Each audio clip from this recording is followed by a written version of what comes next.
In this lesson we are going to see graphs of quadratic equation, or rather quadratic expression or quadratic function. We know that quadratic function can be written in the form ax squared plus bx plus c equal to 0, where a, b, c are real numbers and a is not equal to 0, that is a is greater than 0 or a is less than 0, and the discriminant, which is b square minus 4ac, which is a real number. So the discriminant also can be greater than 0 or equal to 0 or less than 0. Thus there are two possibilities for a and three possibilities for d, and we have the six possible combinations of a and d. A is greater than 0, d greater than 0, a greater than 0, d equal to 0, a greater than 0, d less than 0, and again same three possibilities for d with a less than 0. Now for each of these cases the graph is going to be different. Now in the first case a is less than 0 and discriminant is less than 0, that is the quadratic equation is having two real distinct roots. This is shown by the fact that a graph is intersecting x-axis at two distinct points. Alpha and beta, the points of intersections, are the roots of the quadratic equation, and we see that graph is opening upwards, and for all the points lying between the roots, the alpha and beta, the corresponding points on the graph are lying below x-axis, that is the function values are negative, and for all the remaining points, the corresponding points on the graph are lying above x-axis, that is the function values are positive. Now this is the explanation which gives the values of coordinates of the peak of the graph, the lowest point here, since the graph is opening upwards. The nature of the such point, peak point, it will be same for all the six graphs, minus b upon 2a, comma minus t upon 4a.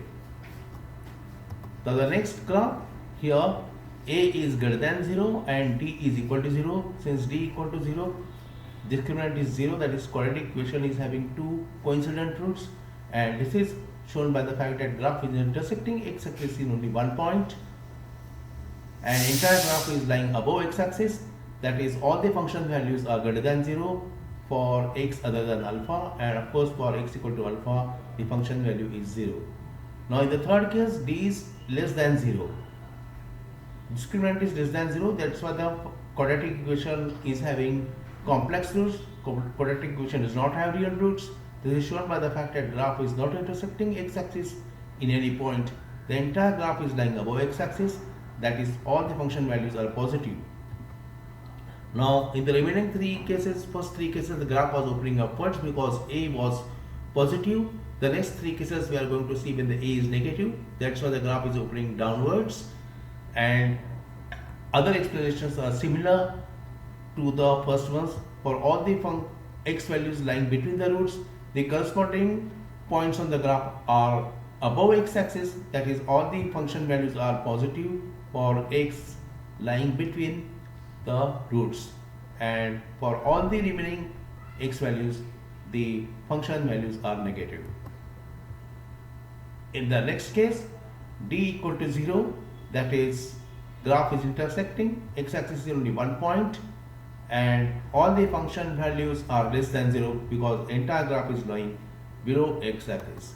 And the last case, here a is less than 0 and d is also less than 0, so this is shown by the fact that graph, since d is less than 0, graph is not intersecting x-axis in any point. Since a is less than 0, the graph is opening downwards. So these are all the explanations for a equal to 0 for first three cases, and for the next three cases a is less than 0. Now we have to remember these two things, that the function values is always positive. All the function values are always positive if a is greater than 0 and d is less than 0, and all the function values are negative if a is less than 0 and d is less than 0. For the quadratic expression, value of the quadratic expression is perfect square if a is greater than 0 and d equal to 0. Now we are considering this example. Ax square plus bx plus 10 equal to 0 does not have a real and distinct roots, and we have to find a minimum value of phi minus b. since it does not have a real and distinct roots, that means d must be d cannot be greater than 0, it has to be equal to 0 or less than 0. We have seen before that all the function values will be either greater than or equal to 0, or all the function values will be less than or equal to 0. Now we check for x equal to 0, we get f of 0 equal to 10, which is greater than 0. This means all the function values have to be greater than or equal to 0. Now since we are having here 5, we put here f of minus 5, we get 25a minus 5b plus 10, which is, this has to be greater than or equal to 0, and if we simplify this, we get 5 minus b is greater than or equal to minus 2, that is less, minimum value of the 5 minus b has to be minus 2. We consider this another example.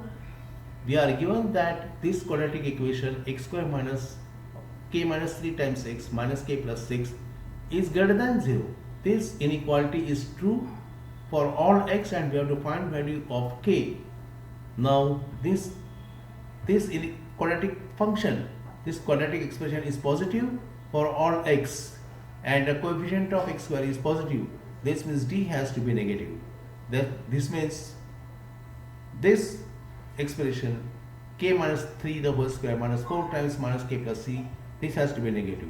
If we simplify the left hand side of this inequality, we get this quadratic expression k square minus 2k minus 15. If we further factor it, we get k plus 3 into k minus 5, this has to be less than 0, and since these two are factors, minus 3 and plus 5 are the roots, and all the k values of k must lie between these two roots.